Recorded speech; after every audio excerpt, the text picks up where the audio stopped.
So I've come to a point where my coping skills that I've used so far are not sufficient to deal with the stress that I'm experiencing. So right now I am in my internship for um, counseling, and I'm working PRN at my old job, not in the same role as what I used to, but something similar. And then I'm also still in school, so doing coursework and things like that. Um, and I think for a while I have been using certain coping or like dealing with things that was effective or productive at the time. So that involved a lot of like distraction or playing games or hyperfixating on things that were interesting to me. But it kind of got to a point where I was just so stressed, and there wasn't really a place for that stress to go, and like avoiding it or doing distraction or just working out or different things like that were not meeting the needs that I needed to address the stress. So I kind of got to this point where I kind of needed to adapt or change the way that I interact or kind of process information. Um, and so I've spent a lot of time reflecting on what, like, not what, but kind of sitting with a lot of emotions and just kind of spending time with myself and figuring out, like, what am I avoiding? What do I need to change in order to, like, cope effectively with some of this stuff?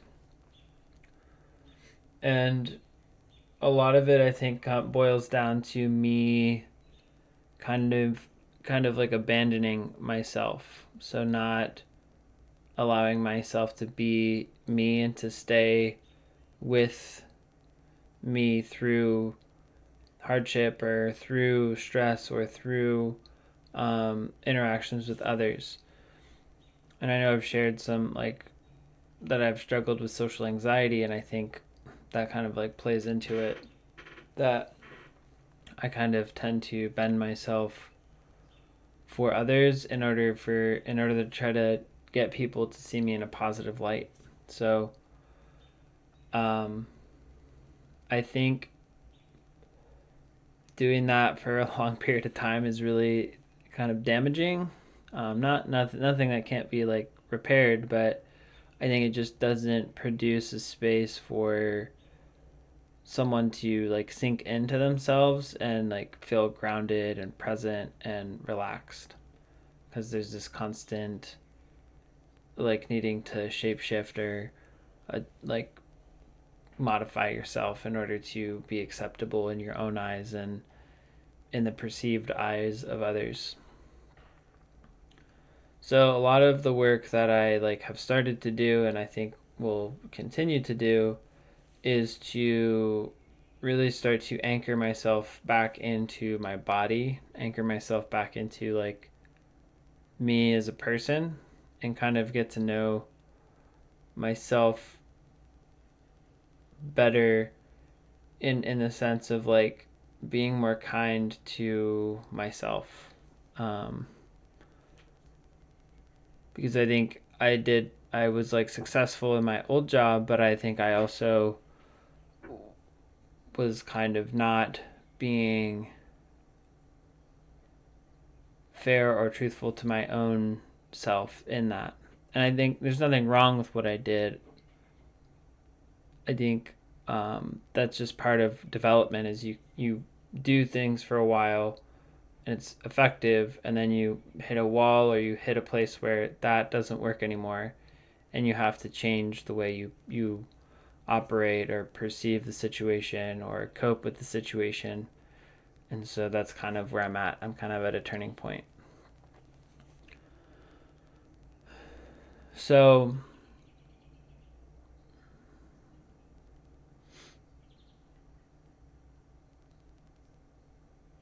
it's really interesting to me because I don't think I could have like got into this realization until like I had all this stress put on me and the feeling of like not being able to get rid of it. I feel like that pressure forced me to look inward and figure out how that problem was being created. Um, and so that was pretty neat, and I'm grateful for that. It also is not fun. And I know people, well, I don't know people, but I think like personal growth and development is not something that like I think sometimes it just has its natural flow. Like it's not something you can really like force. It's something that life kind of presents you with situations, and then you have to figure out how to deal with it. And I think life presents opportunities to grow and learn and kind of figure out things about yourself. Um,